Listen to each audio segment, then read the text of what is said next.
Hey everybody, welcome to the Fancy Werewolf Lounge. It's a place where, you know what, you guys come up with an introduction, okay? I've been doing this for the past 4 episodes and you guys give me nothing. God damn. All right. We just let you bomb right from the get-go. You know what? It wouldn't be bombing. Supported me. If you guys were supportive. We didn't know, like, we never had a meeting. We never had a a meeting that we're going to do a different joke every week at the top of the show. Like, if we did, we could have brainstormed together. I've been doing this for the past 4 episodes. Yeah. Oh, no, I expect it now. I'm waiting for it now. I wanted you to do well. You know what? No, we're done. We're done as a podcast. It was a good 5-episode run. We're changing the name. Same people, different podcast. We learned a lot. We never had a meeting about that either. All right, everybody. Welcome to the Fancy Werewolf Lounge. I am Josh Pfizer. I'm Liberty Bell. What's up? Hello. What up? And how you guys doing? Doing great. Good. And of course, we have a special guest today. As always, we have some good guests. But today we have a Golden Apple Award winner, Alex Conyers. Okay, first of all, it's a gold star. Good. He's a gold star teacher 2020. Oh, yeah, no, right? It's just nice to be acknowledged. Well, we love you. Oh, no. Thank you. We've mentioned him on the podcast before. Alex Conyers, how you doing, man? Take a big gulp. Good. Good. Social isolating, so as good as that can be. Yeah, with a 2-year-old? 10 months. 10 months. 2 years old. I don't know babies. And, you know, here's the thing. I just saw a video your wife put on Facebook. Yeah. I'm just, I don't know ages. No, you really don't. She could be a fetus for all I know. I don't know. She could be 3 weeks or 34 years. I don't know. Sometimes it feels like 2 years. Sometimes it feels like she's way older than that too. So today was, the video you referenced. It was pretty crazy. She's like reading a book on her own. I assume she's just looking at it. Much as I did through much of my education, you know, just kind of looking at the pages, but right. It's still an achievement. People Isn't get that how you teach your classes? Is just, here's a book, look at it. Yeah, people certainly get degrees for that. So that's how you get the gold star. Get the gold star award for teaching when you just give them the book and say, okay, read this. Yeah. Actually, we don't use very many books at all, but my daughter likes them. My students hate them. Didn't you get her the book, Physics for Babies or whatever? Or someone got her that? Our friend Jordan did. It's not a great book. My best friend Laura's about to have a baby too, and they had that same book, and I was like, yeah, my friends have that too. It's funny. Yeah. There's like 4 of them in a set or something? Or did you just get the one? Yeah.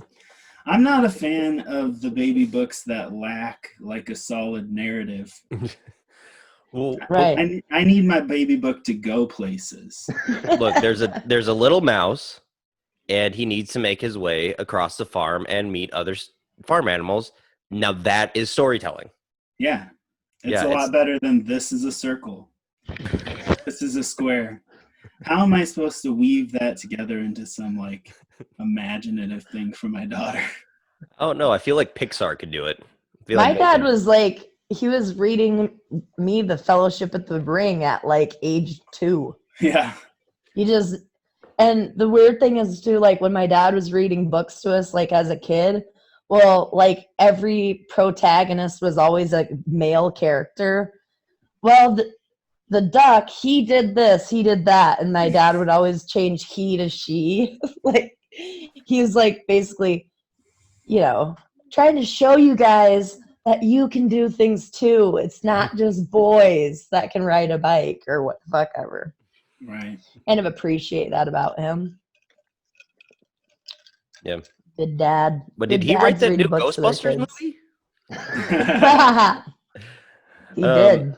Your dad's a total SJW. Yeah. That's such a joke. He's a cuck snowflake. There you go. Oh my God. He actually listens to this podcast. Yeah, he's one of the first listeners we ever had. Yeah, he's Yeah. the He's old, like our only listener. You're talking shit at him. It's good to know that when I like misspeak and say something offensive, Josh is just gonna double down on it because Yeah. yeah, exactly. they won't even remember what I said. For the bit, anything for the bit. And at least once in an episode, Josh digs himself a pretty deep hole. Okay, when did I ever do that? Name 15 instances where I've done that. I'll just bring up one reference. When you guys were talking about the young ladies twerking on Instagram. No, I was the one saying you shouldn't sexualize young ladies. Josh Francis was the one that was just like, man, they're sexy and on TikTok, and I can't believe they're so sexy on TikTok. And I'm just like, think of young women like that. That is not accurate, but whatever. Moving on. It's also not accurate what you think I said, okay? I am saying don't look at young women in a sexual way. We will roll the tape back. It's all digital. Episode 3. Yeah, everybody rewatch episode 3 so you can find out. And did Josh not dig himself a hole? Both Joshes dug a hole and we're both in the hole, and Aloe and I were looking at them like, no, okay, seriously, why is it weird that I can, when I say, hey, adults, don't think of 14-year-old girls in a sexual manner, no matter what the fuck they choose to do?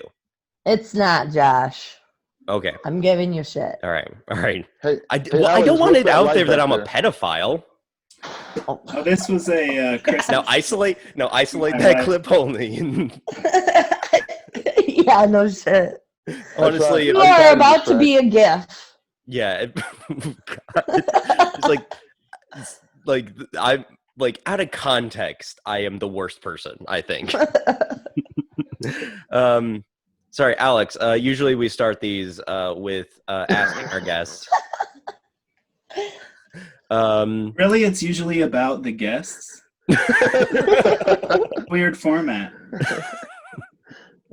Strange that you invite people to actually talk to them. It is. It very much is. Alex, how have you been dealing with quarantine, both mentally and physically? First question. First question is usually, what drink are we drinking? Oh, right. What drink are we drinking? Thank you, Aloe. Because he has an interesting drink looking drink.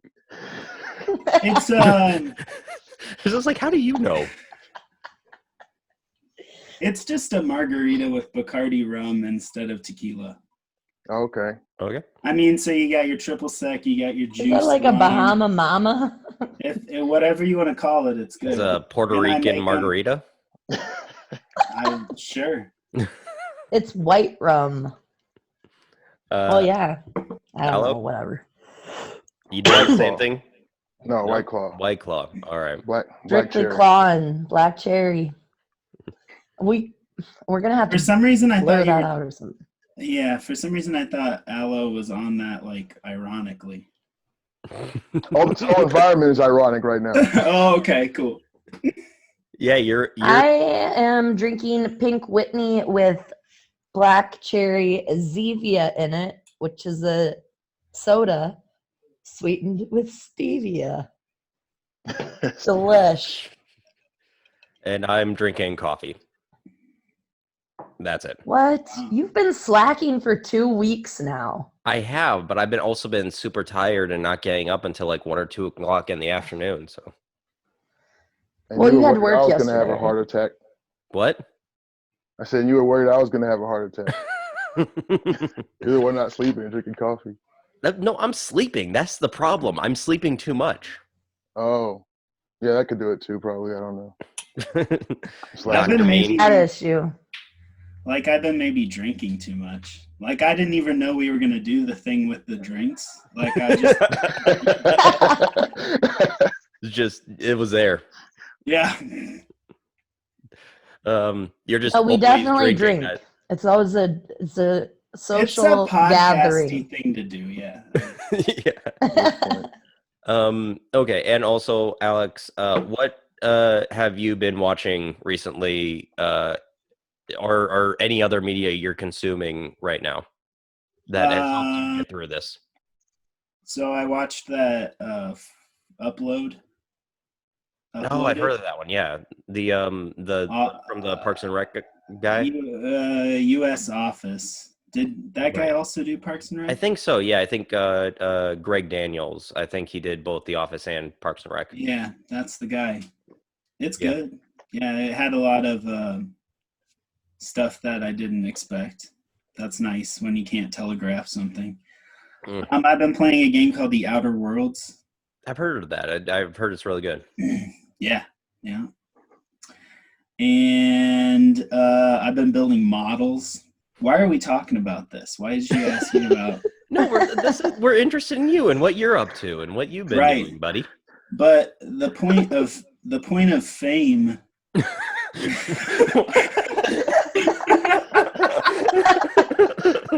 You see, the point of fame is obscuring your humanity, and right now you are reducing me to like a basic bitch, basically. What do? Oh, I watch stuff on Amazon Prime and I play video games. Oh, you do not. You haven't seen the numbers we've done for the podcast. I wouldn't say the point of fame with the 14 people who regularly listen. Right. Well. Hey, 14 is what? 4 more than last week. I suppose so. Moving on up. It's I don't know like if you can count. One of them's me. So. Yeah, it's 14 more people than the number of people that went to an open mic this month. So. Right. That's true. Or any open mic I've ever hosted. So.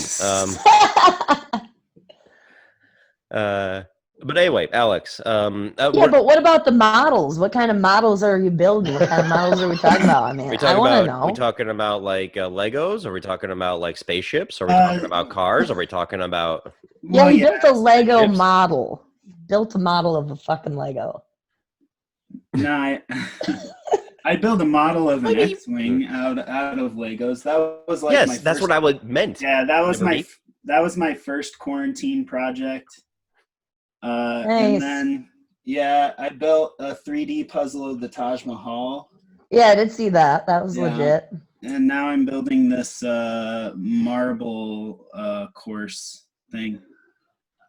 Sweet. Okay. I teach science, so I like science toys. Like I got like my plasma ball back here. Oh yeah, I love the plasma ball. My Hypno Cube, I got a lot of gadgetry. Yeah, you're a nerd. Yeah. Yeah. You got a Batman figure right behind you. So. What science is it? What science do I teach? Yeah. Well, I teach 9th grade integrated science, which is a course that's a course that I actually got to develop. It's like my own curriculum. And then I teach college prep chemistry. Okay. So let's talk comedy. How'd that all start for you? Like I don't think I know like your comedy origin story that well. Yeah, I mean 2000s, late 90s, I watched a lot of Comedy Central Presents.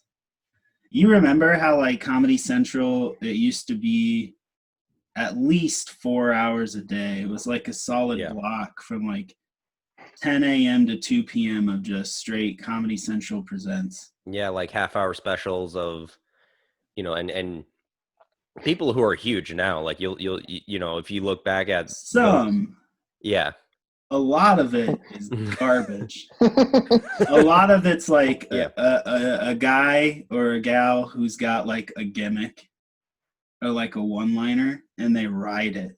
Yeah. Yeah, they ride it for their necessary 22 minutes.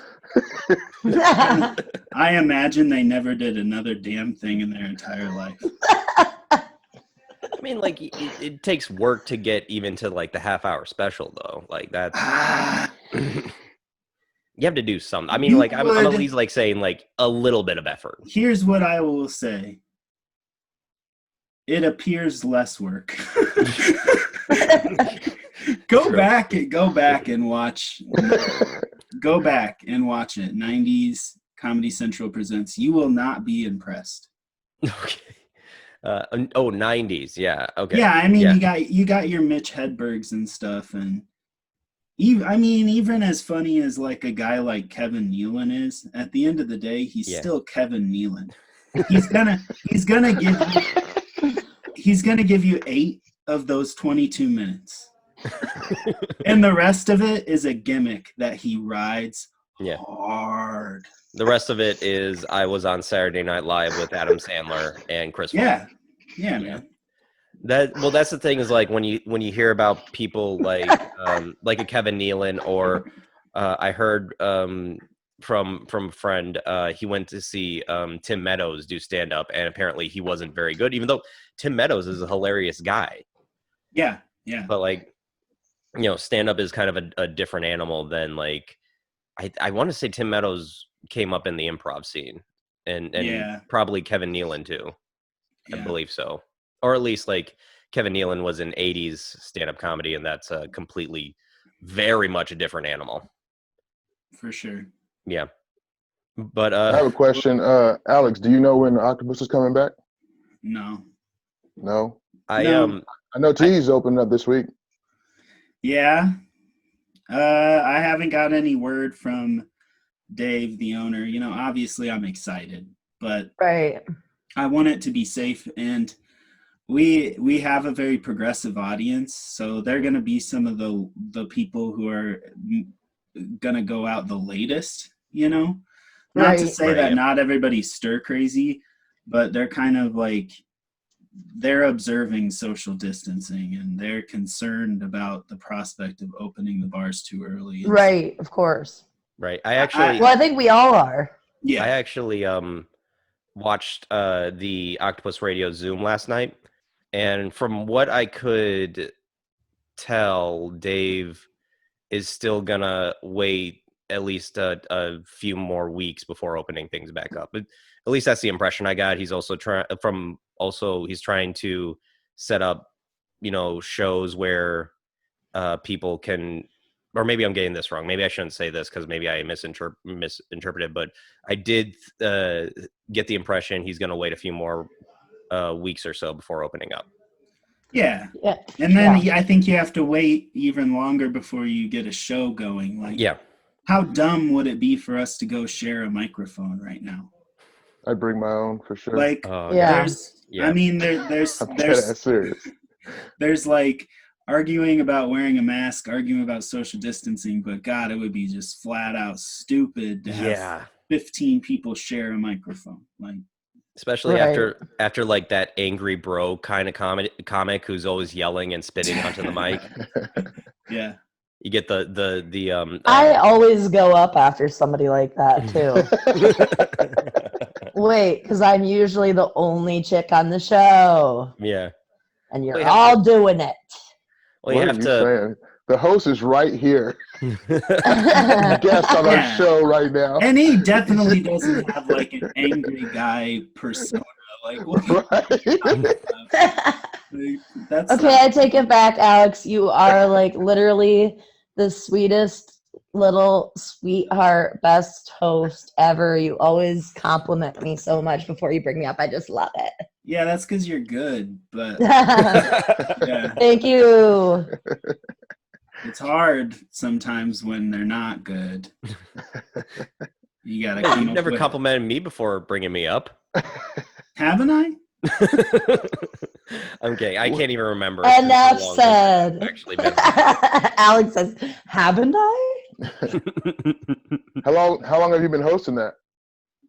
I did the math and I found out that November's show was our 50th. So over 4 years. Wouldn't that be 6 years? 50 divided by 12 6. is no. It's a I'm little expecting you to do over this faster. Oh so wait, no. brain. It's a little Okay, over no, 4. it's yeah, it's 4 in what, 2 months, 3 months? Yeah. Well, at this point, gosh, why are we doing this? But it'd be like 4 years and 7 months. Right, but we Well, I mean, haven't we're had one the recounting, last few like, months. I'm the Probably. one. So a while. Yeah. I'm the one who asked the question, and I stopped caring a long time ago with all that math. Well, I mean, like, I think we can officially That's say fair. that your octopus mic is the most successful mic in the area. Oh. Oh yeah, by far. Oh yeah, It's worth my drive. It's always well worth my drive to come up there for me. I love it. yeah. Like not It's only one is of the it a ones great, I miss the most. yeah, As far as rooms that I go to regularly. yeah. Well, there's just something about it, and it also kind of speaks to, the caliber of the comics too, because really we do have a really freaking good audience for that room. I mean, it's fun. And like when you put on showcases and stuff, I've been on showcases there where the place was freaking packed, I mean. Yeah, we've definitely had some luck with some of those for sure. So. Yeah. It's a special room. It's a very special room. I miss it too. No, and I think we've earned it. I agree. Certainly not an easy audience to do comedy for. Like, you got to earn your laughs, but they give it up. Like, when you do earn it, like, yeah, it's a good room to do comedy for. Yeah, that's always been like the best part of one of the best parts of the Octopus is the people who go there. They will give the talent a chance, as opposed to other rooms where most of the people are just there to even like well, even it's still at the end of the day, it's still open mic. You have to keep that in mind. It's yeah. What do you expect from open mic? Generally speaking, if you're going to an open mic, there's not very many that have an actual audience like that, unless you're like at the Comedy Bar or Teehees or something. But like even at Penguins, 9/10 of the people at the Penguins open mics are comics, and really like half of us when we're there care more about bullshitting with our other buddies that are comics that are there than watching other people do their 4 minutes. But it's even though it's an open mic, it's more like a showcase. But that is how it goes for sure. And it's not Penguins' fault. They're just in downtown Cedar Rapids on a weeknight. No, it's a great mic. I like going there. Oh yeah, it's a great mic, but I'm saying it's not their fault they don't have like an organic audience. Like I think we're really lucky to be placed in like the middle of a neighborhood. Right. Where if you're gonna go out and have a beer, like it's likely you would go to the Octopus. You're not gonna drive 15 minutes to downtown Cedar Rapids to have a beer on a Wednesday night. Right. So yeah, we got that, and there's the patronage of the Octopus is very loyal. Right. and that's what I was saying. Like they're a good audience. Their regulars are really good. The people who come in just off the street seem to be respectful, and even like I mean they won't laugh if you suck, but well, and it's once a month, that makes a huge difference too. If it was every week, it wouldn't be as it is an event. People literally come there for it. It's not like people are just there automatically. Well, some of them are, but I mean, a lot of people go for the show. Yeah, it's sweet. My favorite thing is the front part. That front little section is always there, and they're always active and participating and shit and listening to your shit. Even if the rest of it, even if it's like not even a big crowd at all, you go in there and there's people sitting up front and they're paying attention. So makes for a good time no matter what. It doesn't hurt that they love you too. So well, that's always a recipe. Hilarious. Yeah, that's always a recipe for a good time though. Yep. Okay. So, what was your first mic, or how did you start becoming a performer?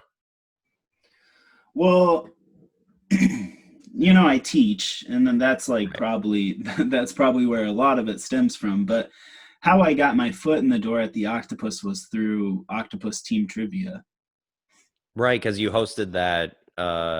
Did you host that before? Or Yeah, we're approaching 6 years nice. with. And that's weekly, Team every Trivia. Tuesday, right? Yeah, that I don't host every week, but yeah, that is a Right. weekly thing that I organize. So that was huge for a really long time. It's not a huge thing anymore. It's important to a really important group of people, but we're not drawing massive audiences like we were. I hope it gets back on track, and I'm sure it will. It's all cycles, right? And I'm just gonna wait it out, I think, at this point. Well, aren't you doing something online with the trivia stuff? Yeah, I did some online ones. Yeah, Okay. it was a good time. It was mostly the same people. I've got Right. like a loyal group of 30-ish people who just they love I mean, it. you could say geeks. Sure, but they wouldn't identify as They're that. not all geeks. No, man, they're Maybe going out to a some, bar on a couple- Tuesday night and having Getting fun. drunk with their buddies and Yeah, they have at least 5 friends. I can confirm. Well, you've confirmed like 2 or 3 have Canadian friends. So Yeah, what we about don't. that? Never mind. We're, like we are general trivia though, right. and honestly, 20 of the 40 points every week is music. Yeah. So like, it's not. I don't know. I feel like you're trying to mischaracterize it as. I'm just making a joke. like I'm not this, trying like- to. I'm not trying to say. I'm. No, I'm it's just making a super joke. fun. I'm sorry. I go not it's all the Trivial time, but Pursuit. Right. I'm not asking Trivial Pursuit questions. I'm not. Yeah. yeah, there's usually like a theme, so there's, a lot of questions kind of in the same category or on a certain topic, but Yeah. Well, I anyway, always have fun. Plus you win a little bit of money and sometimes free booze if you Liberty has a win. pretty good track record with it, but I mean, I win Is there anything you're not sometimes. good at, Liberty? There's Yes, this. there's a There's million trivia. things There's I'm not pool. good at. I'm There's not good at drinking. running. So anyway, trivia was massively successful, and then there was a guy who was hosting the comedy, but then he kind of falling out with the bar, and it was offered up to me, and that was my first time doing stand-up comedy. Oh my god. Wow. I didn't even know That's that. crazy. Yeah, my first night was being the host, and I did way too much time. But I'm like, you're laughing, but I'm not, like, way too much time. Right. Yeah. I mean, that's forgivable for a first timer. Like I've seen. You know what though? Like I feel, and like this was super important to me. Like when I started too, the advice that I got was get your own room and run a show. You're gonna learn so much from that. Yeah. And even like you said, in your first time doing it, you learned a lot that very first show even. Yeah. So hold on, how long from when they asked you to do it till you had to do it, and did you have jokes before, and then or you just wrote them once they asked you? So it was about a 2-month thing, where in July it came up, and I said, well, let's start it in September. That'll be around my birthday. That's kind of cute. I'll try. I'll try out this thing, and we'll see how it goes. That's funny. And luckily, like, it clicked. It worked. I was successful. Who was running it before you, Alex? Do it again. Who was running it before? I can't remember the guy's name. Oh, Yeah, I don't. Well, I wasn't have a little even history with around that yet. guy, and He probably remembers me because he was really mad about it, but I did not slight him. If I could get any last word on this, whatever his name was, whoever he was, was it Josh? I Was I there think it another was Josh? yeah, it was another. Like, I did not slight you. I did not steal the room. I can almost guarantee you he's not going to watch our podcast. Never know. 20 years from now, you'll run into him and be like, listen, watch the Fancy Werewolf Lounge episode 5. It's got everything you need to know. I want you to understand that I did not apologize, but I set the record straight. Go watch it. I love the non-apology. I love the non-apology. I'm not. Well, I have. I mean, like, yeah, you're explaining, but let's face it, you did nothing wrong in that regards. And I will say, like, damn show stealer. Everybody knows Alex is a show stealer. I tried to run that room with him, and yeah, that kind of pushed me out of comedy for a while. So yeah, I went to see him. I went to see him run the room, and here's something I learned. If you want to be the depressed comic, you can't be the host. It's incompatible. You're setting the mood. You're setting the tone for the whole thing. Yes. Yeah. Those rules. Yeah, that role is incompatible with host. Yeah, exactly. Right. Like, the depressed comedian who I feel like his shtick was trying to be a like a Bill Hicks, and I hate when people. I don't like when people try to be Bill Hicks. There are people who can do a Bill Hicks type of routine, but there are people who try way too hard to be cynical and stuff like that. I think we need to move on from the subject, though, of this particular person. Okay. I don't have my bongos this week. Yeah, where's the djembe? Yeah, the djembe. By the way, after you thought Aloe had hung up, and then you asked me if I was serious about you not coming over because of the bongo thing, you heard that. I don't know. I was genuinely like, yeah. You're so cute, Josh. You get upset you get upset about little things. Like, let's. What? It was reasonable that I would think that you would be upset about me dissing white people with bongos. It's a djembe, but whatever. Anyway, Alex. Yeah.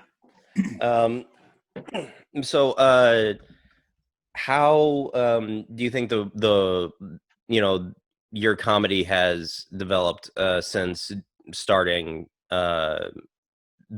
starting the room, starting the Octopus? Oh, you might voice crack there. Puberty. Yeah, great. I get to talk about this. Yeah, I mean, it hasn't as much as one would hope, I guess. Like, I put, like, what do we say, 4 years and 7 months. I went on tour with the band. That was really cool. Yeah, and that's when we're doing a 30-minute special and everything? Yeah, I did 30 minutes, a bunch of different locations across the Midwest. It was a ton of fun. I would jump at the opportunity to do it again.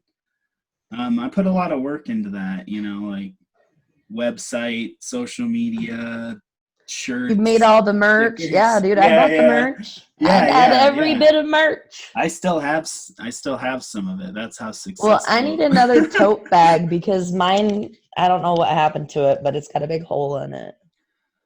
Yeah. So if you have more, I'll buy another one from you. Absolutely. Yeah. Cool. I'll get you another tote bag for sure. Nice. And you have a website where you sell those, right? I don't have a web store, no. Oh, okay. But yeah, I have a website. So here's the deal. 4 years and 7 months later, I'm a lot better comedian. I have a half-hour special that you can go watch on YouTube. That's a collection of basically my best work, the stuff that I worked the hardest on. I'm super proud of it. It's called Skeet Skeet Mother Flower. Yeah, show Right? the merch Where's if you've this got guy? some of the merch up there. Yeah. Yeah, there's a tote bag right there. Yeah. It's him blowing a dandelion. Yeah. I love it. By the way, Liberty, your audio lagged a little when you tried to say the D, so it almost sounded like he was blowing the D. Well, we know it's 2020. Weird shit happens.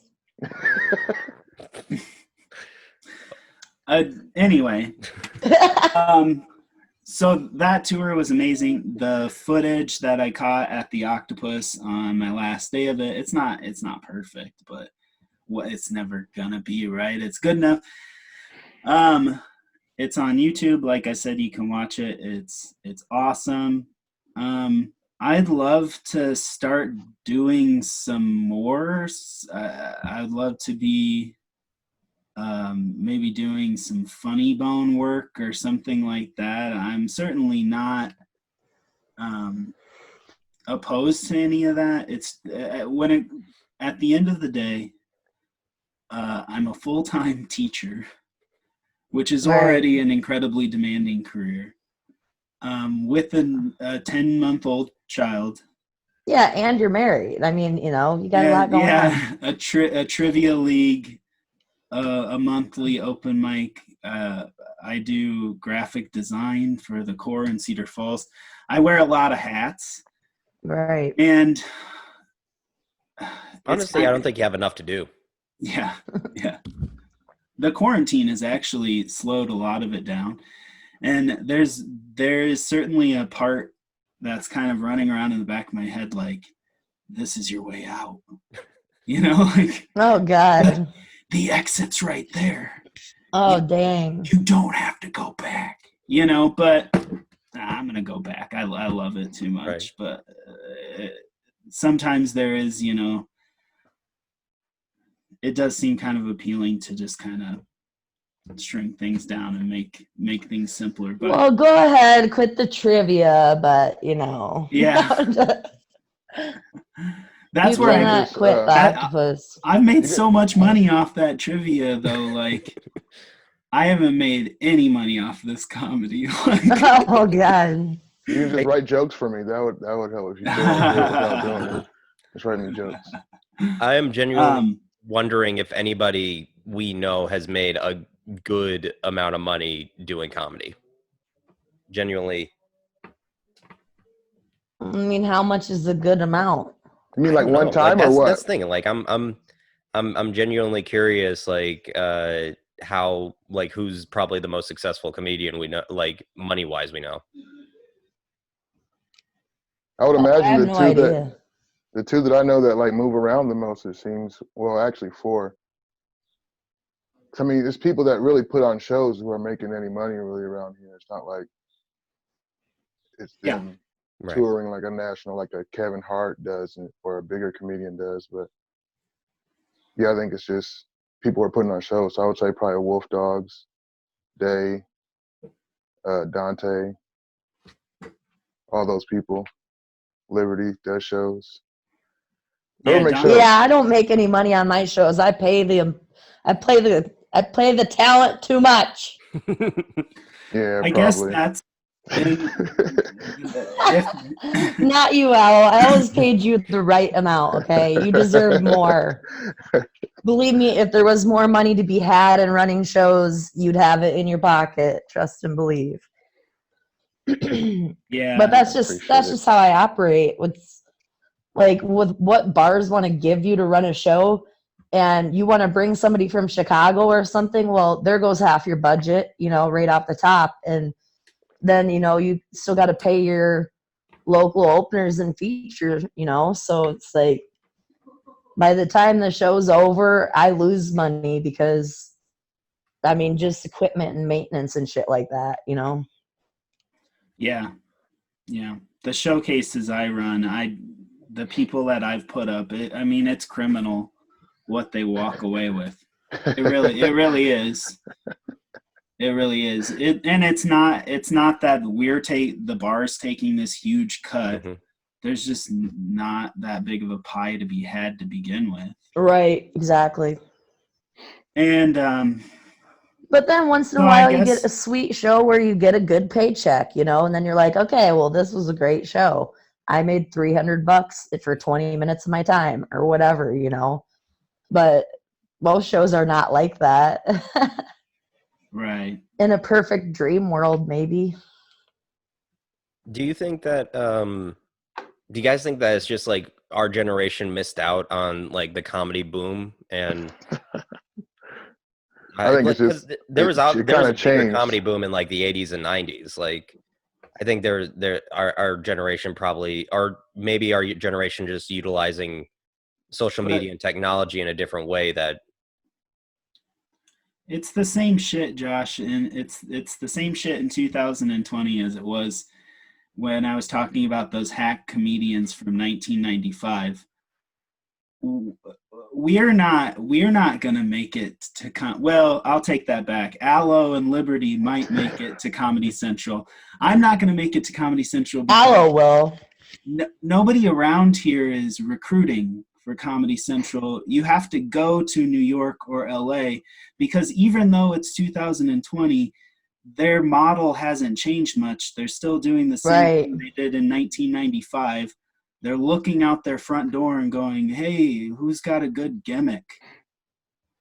Who can we get 8 minutes of solid comedy out of? Well, I got 8 minutes, baby. I'm going to LA. Come on, Aloe. Let's do this Kill Tony shit and get on Comedy Central. Let's go. And then you have the people who make it incredibly big and incredibly lucky, like the John Mulaney's, the Patton Oswalts of the world, where at that point you can quit everything but comedy, and then Right. hell yeah, you're gonna get good at comedy when that's what you're doing with your life. If I could quit teaching science, Right, yeah, that's the thing. We don't. believe I would be a better comic, and I would have shows booked, and I would be farther along in my career, but I would probably also be very, very poor. Because it's a huge risk. yeah. Yeah, it is. Yeah. And I guess I'm fortunate enough to have a career where I don't have to take that risk. That risk doesn't look all that appealing to me. I'm just having fun with this sweet hobby. And if I make people laugh, and if some people think I'm a good comedian, like that's enough. I'll keep running. Well, you are a good comedian, Alex. Thank you. You're a star. The one thing about Alex is, like, you know, there's certain people that I know I can put on any show in any room and they're going to do well, you know, and you're one of those people because you can read a room really well after all of your experience, and you've got jokes in many, many, many different genres just because, you know, it's like, oh man, it was like I was going to go do my first 30 minutes and I started, you know, like writing down any joke that I was like, well, this is a good joke. You know, this is a solid joke. I'm going to write this in this list, and then I'm making a set list. And by the time I realized that, I'm like, geez, I have like 45 minutes to an hour plus of material listed here. And then it's like, damn, I forgot about that joke. Oh, I forgot about that joke. Well, you know, it's like, I don't even remember every joke I've written at this point, I guess is what I'm getting at. Like some of them are just like, oh, that's gone from my memory completely. And it was a 5-minute bit at one point in time, you know? It's weird. Yeah, I remember us hanging out and you having like 2 or 3 different notebooks full of jokes, Liberty, then and just Yeah, another thing I often do is get really drunk at a show and then leave my notebook and to never get it back. And it's like, dude, that was like 6 months of writing. Like, you're gonna have I got like none of the it. most I got none brilliant of it joke now. anybody ever wrote, and it's just lost. It's just Dude, somewhere out there. I had hundreds of jokes in this notebook and went and did this motorcycle club show in Clinton, Iowa. And I'm like on stage They're bringing me moonshine like every 3 minutes while I'm on stage. I'm doing 20 minutes. I don't remember after like 6 minutes into my fucking set anything, basically. I'm like, I was so drunk when we left there. I lost the notebook. I ended up tripping. Well, someone tripped me. I got a black eye. Like it was all bad. I was trying to play pool. I was literally trying to play pool with these people and fell over in the bar. I'm like, Courtney Aper, get me out of here. He's like, Lib, I think they're gonna kill us. I'm like, dude, they might. Like, walked into the women's bathroom there, and the whole wall is a giant mural of the devil's head. And then it says, if you talk about what happens here, we're gonna kill you. That's Whoa. what it said. In the women's room. So they're gonna come get me now for this. Yes. That was what it said.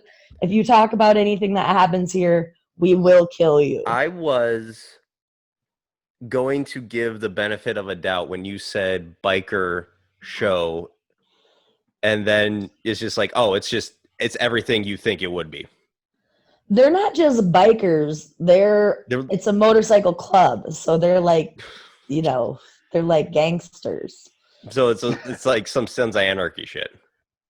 Exactly.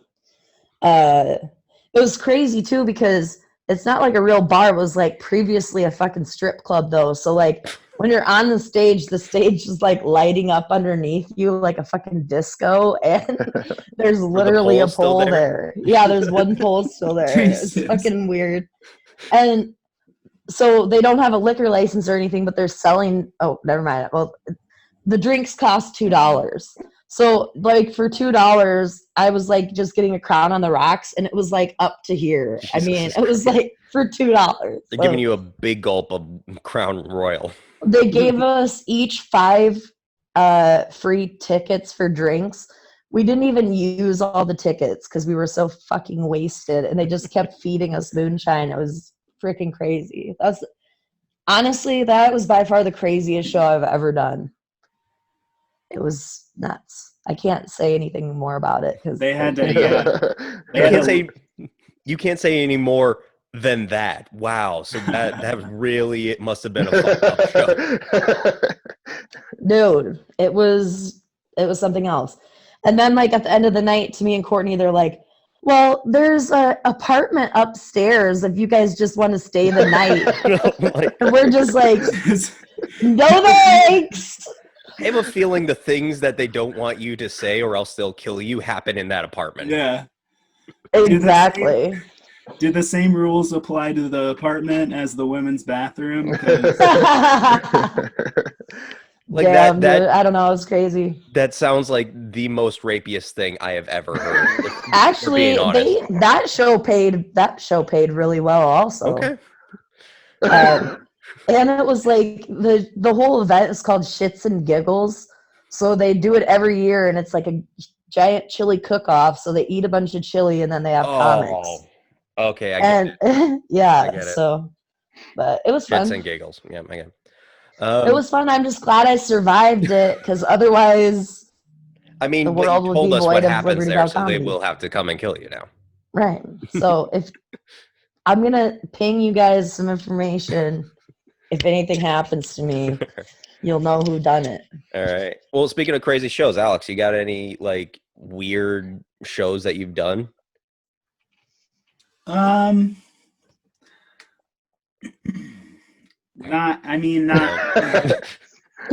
weird shows. It's gonna be hard to top that, but like, right. I've not done any biker bars. I don't know. I did the show that I did in Minneapolis was really terrible. I'll try to describe to you this bar, but I mean it's difficult. It's basically a hallway.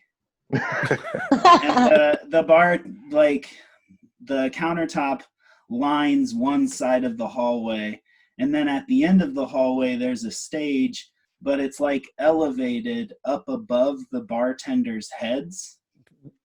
So like what? Yeah, so like you're on a platform up there. So you're like what? Like looking down on the audience? Like Yeah. at the Yeah. top Well, of their there's heads? no audience. It's a hallway. Well, it was yeah, I mean it was a pretty full hallway, but yeah, they're like they're like a good 5 foot below you. Jesus Christ. Weird. So is this set up for like metal bands or some shit like that? It was set up for music, but it's something that you just have to see. Like, there was so little space on this makeshift stage that they had mounted the guitar hooks like on the wall. So if you needed to like stand your guitar up, you hung it from the wall. There was very little space up there on the stage, but anyway, it was a terrible like rainstorm, thunderstorm of a night, so everybody was pushed inside. They didn't put me up until 11 p.m. Oh my gosh. At that point, everybody was wasted. Drunk. Yeah. And I don't think I'd ever sweat more in my entire life. There was one point where I had some flashcards up on stage just as like a fallback in case I need them, and I'm just like flipping through those like a card catalog, like nope, just gonna get off this stage. That one's not gonna work. I know I should do my full time, but fuck this, right? Yeah. Wow, it sounds like a safety hazard too. It sounds like a fire hazard. Yeah, I don't know. The next day we did a music festival. Cool. And that was cool. The audience was awesome, but it was in a tent, and the audience was standing outside the tent. And in order for me to make contact with the audience, I had to bend over and peer out from underneath the tent. Like they had got a short tent, but then a pretty tall stage. Do people in Minneapolis just not know the height of things? Is that going to be? Let's start that stereotype right now. I don't know, man. But that's people in Minneapolis don't have spatial reasoning. Yeah, I'm not gonna bore you with any more stories, though. That's pretty much it. Nothing too crazy. Well, you said Go ahead. Well, you said you were touring with a band. Do you think that there are different ways people who come see a band with a comedian also performing? Do you think that those audiences react differently? Oh, hell yeah. Yeah. But that's what I was banking on. That's like my people. I totally expected them to be like, oh, fucking comedian, you know? Right. Yeah. Right. I bet this guy's gonna be a dick. You know, like, yeah. I'm okay with hopping up on stage in front of a sea of people I know are actively judging me. Because I do the same stuff. It's like, you're my people, like, all right, let me show you what I have, and then I'll earn some laughs from you, and then we'll roll on with the rest of the night, and it'll be good. Right. But it's great. Touring with the band is amazing. No, what was the band again? I don't the think Hex Girls. Yeah, Hex Girls. Oh, yeah. Okay. I don't think you said that, but yeah, the Hex Girls. And legitimately, they are going places too. I mean, you need to strap on for another tour with them, Alex, if you can. Yeah. Well, on that. I love the idea, but unfortunately, not all of the venues truly embraced the idea of the hybrid comedy music show. I don't understand why. Yeah. It was so much fun. People had so much fun. Just the variety of it. And it was a dream for me to go and to be able to listen to a different band every night. And yeah. Well, I'm sure it's also part of the energy of the band, because they're a really fun rock and roll band, and it's just like people come there, they're gonna have fun. It's kind of almost classic rock and roll. So yeah, I would think like, okay, we're ready for anything that's gonna allow us to have a good time. And if you're a good comedian with a good vibe, yeah, they're gonna go along with it. Yeah. Had some really great nights, but nothing too crazy, just your sort of normal on the road drinking, getting weighed, too little sleep, different hotel room every night sort of stuff. You know, it's crazy, but it's not like crazy. Like crazy. It's Right. not like it's not Motley Crue crazy. Right. No goats in the Super 8. Yeah, they didn't do any drugs or anything wild. They just The hex goes where they really don't. right. I know. I don't want to like ruin if they have some sort of facade of that, but no, they're very straight individuals. Right. I was the bad boy. The high school You science baddie, was the bad boy. the gold star teacher gone like- wild. Yeah, I'll go to the house party. Yeah, I'll have maybe 3 beers. I'll just ping you my Google location. That's seriously how I operated. They don't want to go out very often. Oh, That's man. funny. Yeah. So have you been trying to write while in quarantine, or are you just taking this time, like you said, to just kind of relax and decompress from having been so busy for the past couple of years? I mean, my job hasn't really stopped, Right. and there have been a lot of new things to learn and new problems to tackle teaching online. So that's, Right. I mean, that's been a pretty large adjustment. So a lot of my effort's gone into that.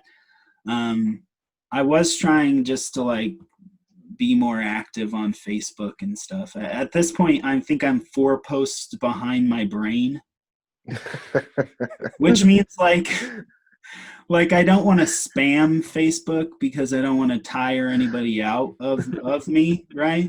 Right. So I've got the next 4 Facebook posts planned out. I hope they get a lot of likes.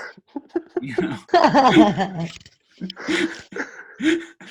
It's so funny because this weekend was the first weekend like I had some plan, like I was gonna spread them out over this whole weekend. It's the first time I did it, and now you're saying that's hilarious. I love You guys that are the same. I love that you're curating your Facebook posts. You just like you need to hit it just at the right moment. Yeah, for Well, yeah, the and you have to optimal- post at the right time of the day. There's Yeah. like there literally Yeah, is like a mathematical equation to it. Yeah, I'm sure like some like you care about social likes. media managers can tell us like the exact like when and how and why you should High post something. traffic times. Yeah, there are literally people who specialize in this shit. Yeah. Well, The real question is, do I post it to my page or do I post it to my profile page? Your profile. Right, because I have Nobody I have fucking goes to our comedy pages. Yeah, I know, right? Why did I Right. spend time on it? I'm not even making one. I don't think I ever. I just Don't make No, one. I It's a spend waste of time your on it. fucking time. I just made a Facebook page for this podcast, and I am waiting to see whether or not it actually does anything. And No, make one. It I've did never help liked me one. connect with 2 people.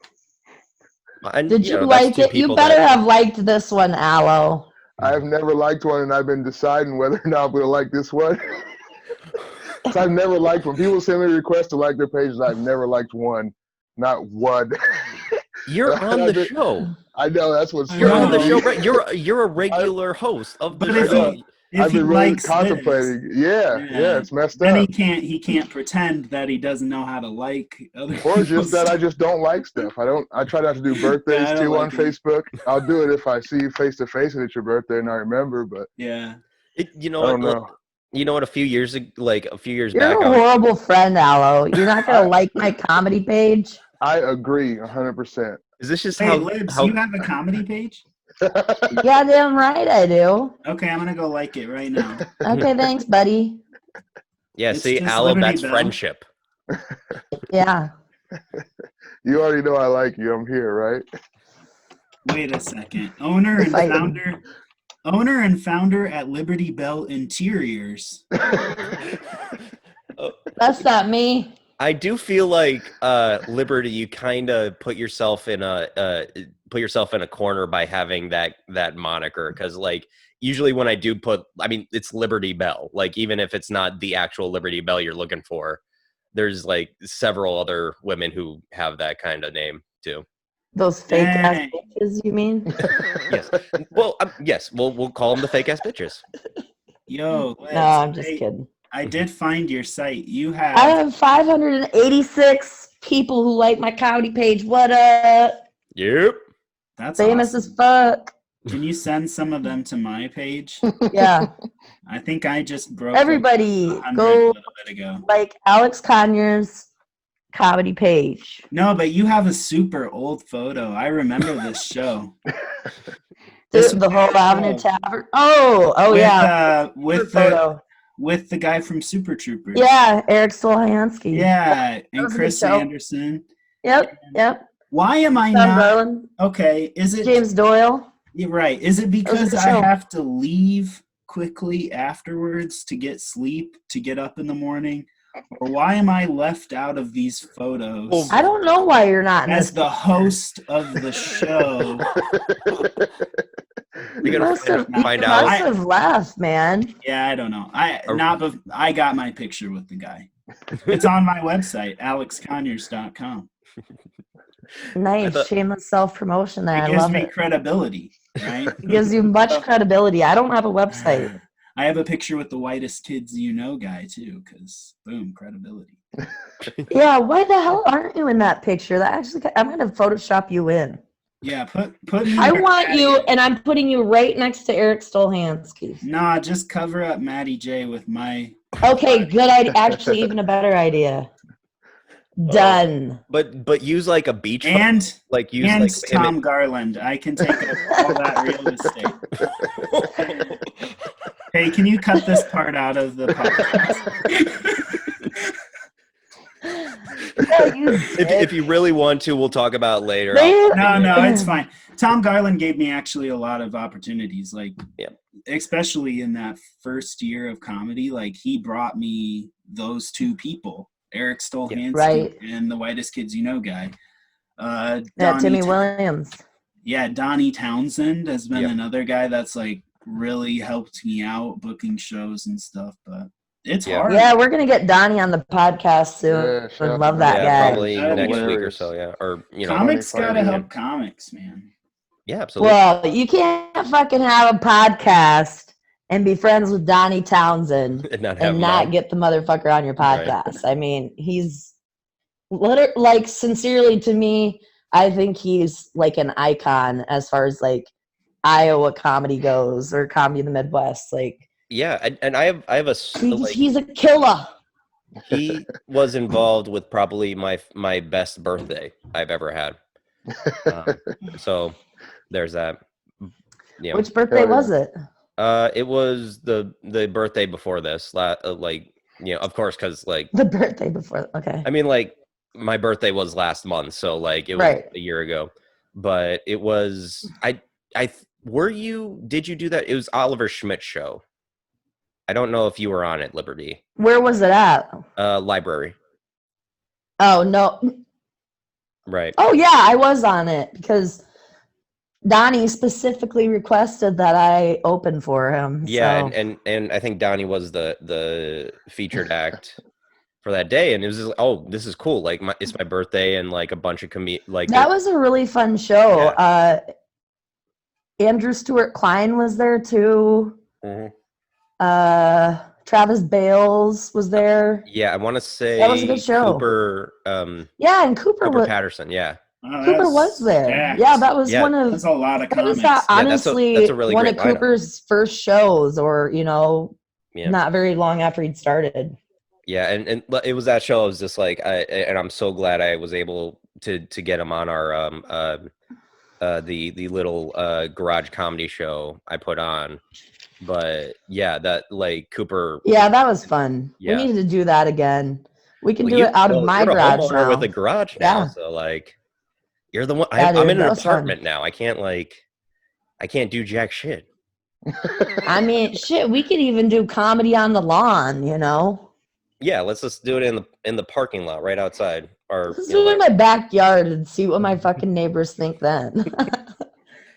You're gonna ruin your reputation with your neighbors. Like they don't hate Let's me do that yet. like early. Let's just let them know you're a terrible neighbor. Yeah, let's do it tomorrow. You guys free? Alex, you in? And Social Monday- I distance. mean, Monday's BYOM. Bring your own microphone. Yeah. I'll just shout. Should that be like when things start up? That should be the gimmick for like comedy shows now. That's what you call it, like BYOM. Bring your own microphone. Yeah, bring your own $20. microphone. $20 on Amazon. A decent shitty mic is $20. Well, I will just It's say a weird- this. I personally own, I think, 7 microphones. So realistically, you Should've wouldn't even said need to that. bring your own microphone. Well, it's good to have They're gonna be backups sliding in for your when you DMs. drop them.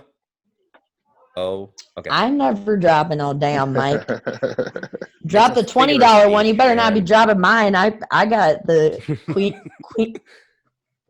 ultimately best industry standard Shure microphones. Oh, $100 a piece. Is that what they're called? Sure. Yeah, sure is a Yeah, pretty Sure. great brand. Sure's good. Like the Industry standard. now let's do a very niche discussion about microphones right now. But Alex, as a teacher, how are things? With adjusting to teaching now. Well, I teach a lot of honors courses, so a lot of my kids have been participating, but not nearly all of them. It's not as time consuming as it was, especially since I'm not grading anything. But I do spend a lot of time creating resources because, the whole point of the teacher is really to present the resources and then interpret them for the student, right?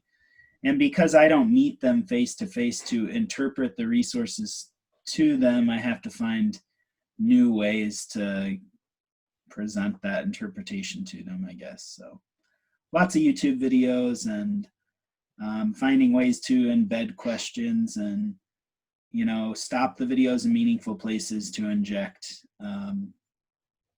questions and discussion points that'll help them understand it. And then, I don't know. Why are we talking about this? I just found it to be relevant to. Yeah, no, I like my job. We can talk about it if you want. I just assume it's not. Okay, we don't have to. No, it's cool. I want to hear about candy. I don't know. My mom was a teacher, and I wonder, like, are you guys dealing with other issues? Like when you're in a class, like you say you have honor students, so they're probably not like in crazy homes, I would imagine, for the most part. But right. For people who are in crazy, are they doing anything to make sure people are okay? They're just not participating, I would say, Aloe. So they did provide families with hotspots, and our district was already 1-to-1, so they already had Chromebooks and stuff. So they're providing the kids with internet access. They're providing kids with laptops to access the information. But any kid that was bad inside your physical classroom, like getting them to log on of their own free will on a weekday, they're not the ones coming. So well, how crazy. I know. We're basically just losing half a semester of education. Yeah, that's nuts, man. Yeah. And are they having you like give chase to them at all, or is it just like fuck it? If their parents are making them do it, there's no point, and you feeling like wasting like the a digital truancy officer, something like that, or just calling or something like that. Well, every week on Monday, I send out a progress report. Right. And it says, your kid's absent. Your kid didn't do anything for the past 11 weeks. Do what you will with that information. Right. We are still, we're still in a voluntary model because we can't ensure that all students have equal access and equal opportunity to learn right now. So we're still in a voluntary model, and it's expected that the kids do it, but they're not graded. So I just and so did you just have to pass everybody? Is that the situation or what? No, they have an opportunity to make up, redo any work from the semester so far, but we're not entering any new grades. Basically, okay. You get a grade based on what was in there before spring break. Damn, that's kind of shitty for some students too, probably. Like, but they have they've had all of this time to make anything up. Yeah. Well, that's good at least, I guess, but shit. How are you dealing with because I'm assuming they're still there, the class clowns, those little shits. How are you trying to break their spirits through Zoom? How's that going to go? How I need to know how you're doing. Josh, I would like jump for joy if my kids would unmute their microphones and speak up in front of the class. They will not do that. This group of kids that I work with, their anxiety is so much greater than their empathy. They let me like flounder for a good half minute. I asked them a discussion question in a Zoom session with 35 participants. Okay. Jesus. I asked them a question. I give my wait time for their response. There's no response. There's no response. There's no response. At one point I go, did I lose my internet connection? and I'm clicking through all these windows trying to check because I think that I just lost connection to my entire class. And they're just watching my screen share, listening to my frantic, like, oh my God, what's going on? Oh, did I screw this up? Like, I gotta get back to these kids. And not one said, no, we're still here. No, they sent it in the group chat. A kid finally went, no, we're still here. We just don't want to talk. And I went off on them. I wish somebody recorded that shit and posted it on YouTube. Oh, I have it. Oh yeah, post that shit. I can't do that because of laws. Oh, yeah, you know, yeah. it's like privacy. Yeah, it has all their names and stuff. You have to censor out every single one of their faces. Yeah. It's like a 6-week project. It'll be ready at the end of this month. Yeah, just so you could see how pathetic I looked in that moment. I'm sure it will end up on Twitter, and you'll have some kind of nickname by the end of the day. Yeah. Gold Star Award teachers fuck up too. Gold Star Award, Alex Conyers. I mean, did I fuck up? Well, it depends on how bad you freaked out about thinking the connection was lost. Oh, well, you said you went off on him afterwards. Oh, yeah. But I didn't swear at him or anything. I just tried to make them understand that while their anxiety makes it suck to, like, speak up in front of a classroom, like, they need to understand my perspective. Like, them not speaking up in the classroom is derailing this entire process. It's like preventing us from moving forward. It's preventing everybody from learning. And it really shouldn't take a person courage to unmute their microphone and say something out loud. Like, if that is your mountaintop at this point, so it's not like this. Start preparing for mountaintops. Yeah, I'm seeing them. So you see them look at you, and they're not like on their phone or nothing, so you can see. Well, they turn their cameras. Most of them turn their cameras on. That's what I figured. Yeah. So they're probably not even paying. Half of them ain't paying any attention. Just logged into the room. It's very possible, but I ask for physical things, and again, a lot of the kids turn them in, and then I put a check mark down on their list, to show their parents, but a lot of the kids just don't. So even though they're coming in the Zoom video, they still don't turn in the homework. Yeah, weird. But I mean, you know the kids that came to school every day and still failed. Right. I see you, Aloe. My boy. Yeah. Dumb kids for life. It's like my mom can force me. My mom can force me to be here, but she can't force me to try or learn or anything else. Right. Unfortunately, yep. Of course, us nerds loved school. I loved it too. I just didn't like doing the work. What were you too busy doing, Aloe? Playing Daydreaming. football? Just daydreaming for the most Staring part. at the honeys. Staring at the collecting birds. collecting Staring baseball at the caps. birds. He's checking out the birds. It's a blue jay right there. Wait, what? Okay, are we gonna categorize women by types of birds now? Is that what's gonna happen? You are. British people. I mean, British they people call from them the birds, but UK they don't call like girls birds. Yeah, they call them birds, but they don't call them like, "Hey, look at that canary over there with the big ass" or whatever. Like, look at that eastern goldfinch. She's from Iowa. Shit, you got that bacon booty. Bacon booty. Actually, that's the best phrase we come up with in the past 2 minutes is bacon booty.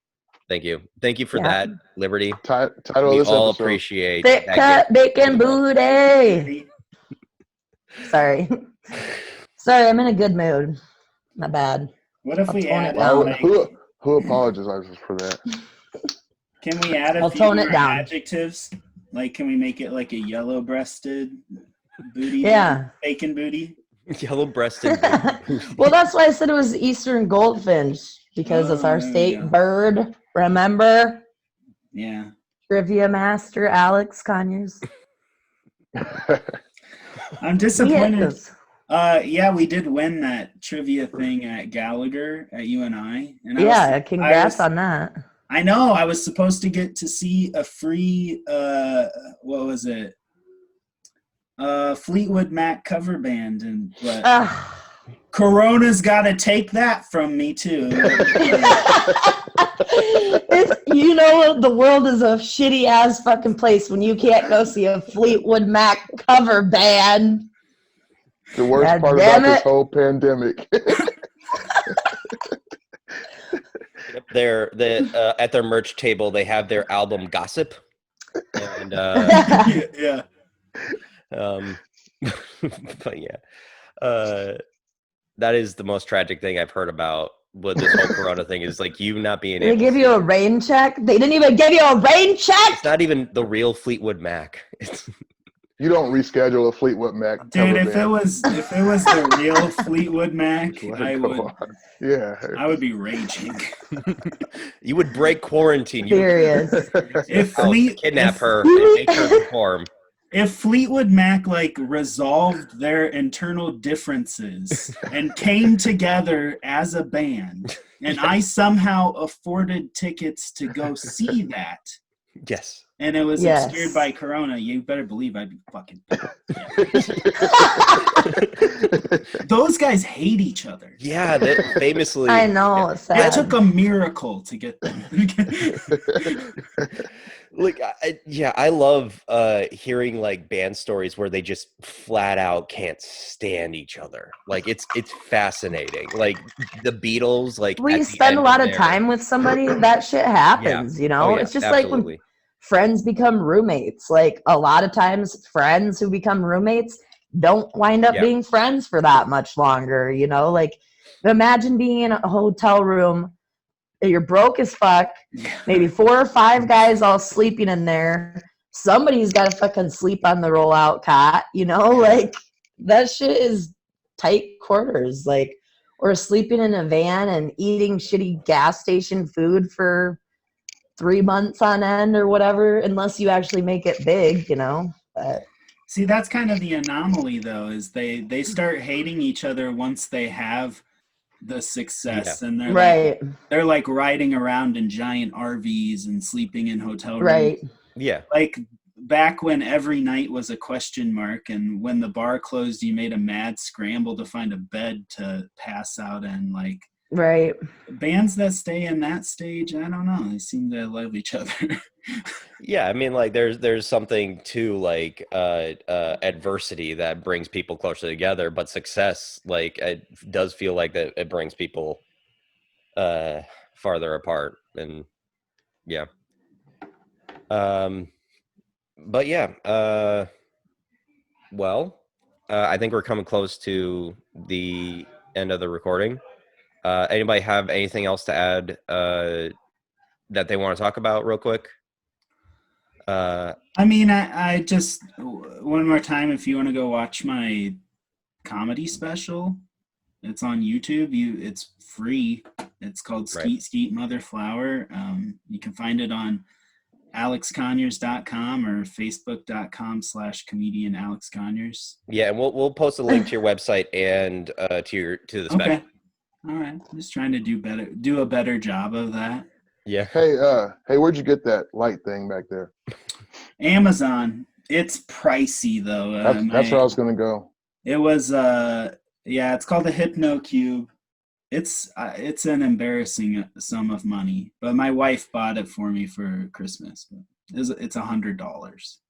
Wow. Oh, it's not that much. But that's I thought you were all gonna it say it was does. like $300 or $400. I was really scared. No, but that's all it does. That's okay. That's it. It doesn't solve any problems. It just. I mean, it's entertaining. What's its purpose? You said it was like some type of hypnosis thing, or what you said it was? Meditation thing? Is it called just name only? It does help me like chill out and meditate, but it's called a Hypno Cube. That's why I would get it, but I don't know. I have to debate myself for $100. I've been buying way too much shit on Amazon lately. $100 does seem like it's you know, it's an iffy. Nothing is tipping the scales, but it's just like, also, do you really want to? You could see yourself spending $100 for it, but then again, it's just like, do you really want to? I mean, I'm about to go buy one right now, so whatever. Fuck you, hoes. Now let's look at all your toys that you got there. Ooh. I mean, it claims that it can make like over 1,000 different unique colors, which I don't deny. And then it's got a ton of patterns and stuff. Yeah, change the pattern again. Well, you can't.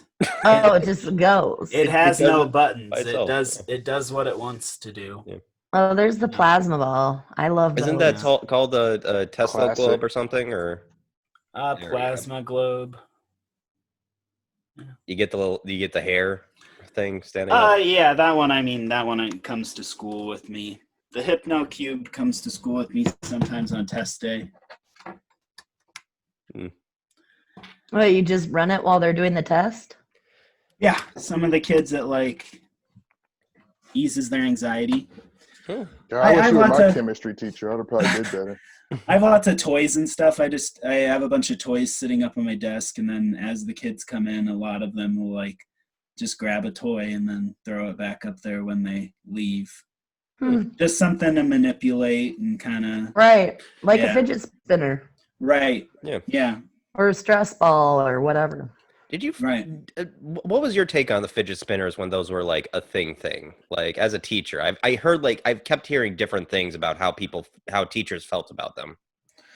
I mean, honestly, it didn't affect me at all. They're like sort of annoying. I think the crux of it is when you're an adult and it doesn't make logical sense to you. You're like, you want to be on the inside. You're like, man, I don't get what is everybody saying these fidget spinners, and it pisses you off because you don't understand what's going on. Right. But if you just step back, like, nobody's hurting you with these fidget spinners, Right. So a lot of the reason I'm bringing this up is a lot of my colleagues had some very strong opinions about fidget spinners.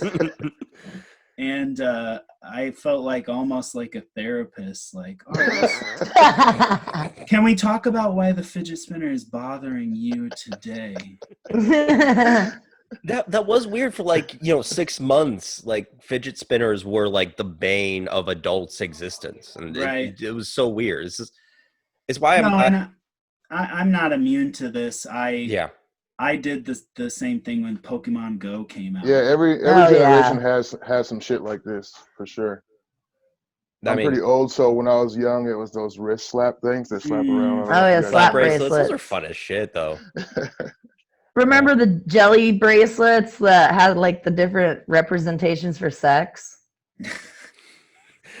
One time I ran a comedy show. I At loved some high how school somewhere it did. Okay, Well, that's the thing, is so just the like- jelly bracelets, I have something to say about them. So I ran this show, and it was with Logan Gunselman and Grant Lyon out from LA, and we needed wristbands. Well, the bar that I was working with didn't have any wristbands, so I'm like, well, what the fuck am I gonna do? And I was in the Dollar Tree, and they had a whole like container of those jelly bands, like the sex bracelets. So I just bought those and made everybody wear them, and they got to pick their own colors or whatever. And then like as I was hosting, I just like read off the internet like what every color meant, and I don't know. It was funny. Everybody was laughing. That was a weird thing. Like Oprah kind of perpetuated just the myth that every middle schooler was doing that. Like it was weird, and it like from like one psychologist, one girl maybe did it and told a psychologist, and then blew it up into. But I love that genre. No, it was a fucking thing. It was a definite thing. It was a thing after. It's one of those things where it's after people talk. It's like Tide Pods. Like 5 people did the Tide Pod challenge. The news got a hold of that story, blew it out of proportion. Then like 500 people did the Tide Pod challenge. Like that's the thing. I was over here in junior high with bracelets up to each elbow, and nobody ever broke a single one off. Oh, poor Liberty. You weren't sexually propositioned you, in middle school. I thought that you earned I was just trying to get some smooches at least or something. I mean, I was trying to join your grinding circle at the dance. Like, like fuck you mean? How did the bracelets work then? Because I thought you like after you did the sexual act, like it was like a karate dojo.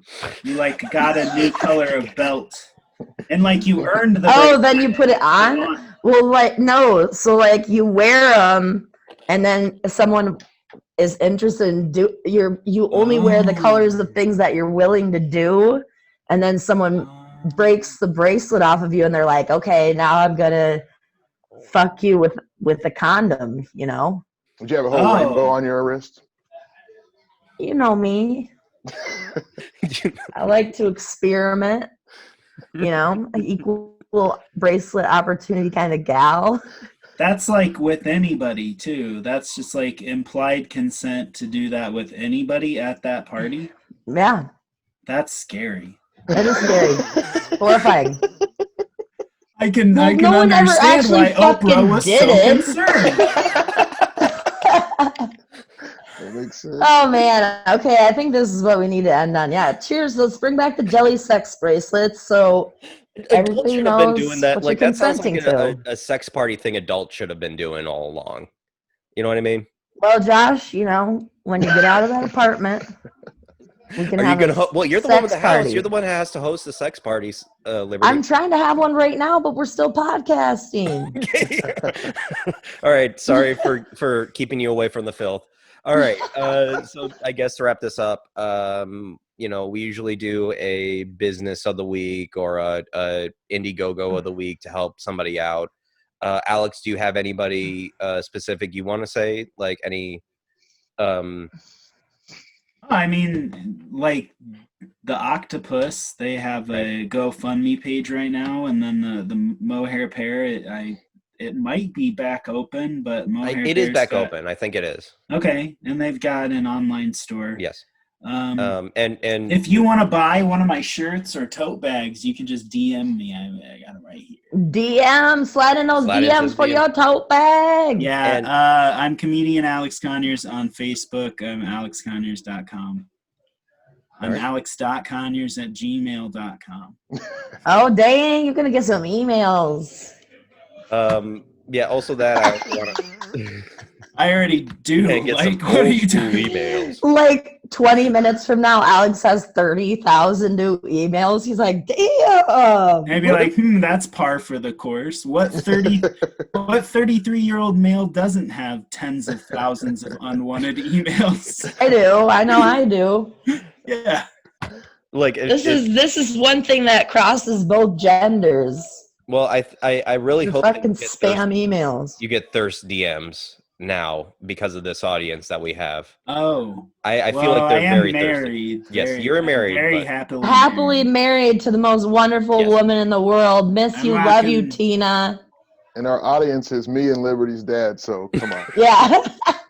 Hey, I listen to it too. and you don't even like the posts. I'm hoping that when I What? come out, though, this Me? quarantine beard will do something. Give me some more favorable looks. Yeah, Yeah, I'm like liking it. it's I'm coming liking in it. nice. It's coming in. Thanks. Much better than Josh Francis's Just for Men Hitler stash. mustache. Okay, now you want to bag on the mustache. We were all in. Me and Al were all in and bagging on his facial hair the day he was. No. You had to be nice. Now No, you you wanna can talk only about him do behind that his back. behind Okay. Josh's back, not to And his now- face. Now he's shaved it now, so you can say what you want about it. 'cause it's Thank gone. God. No, just But it's on the internet now for everybody to see.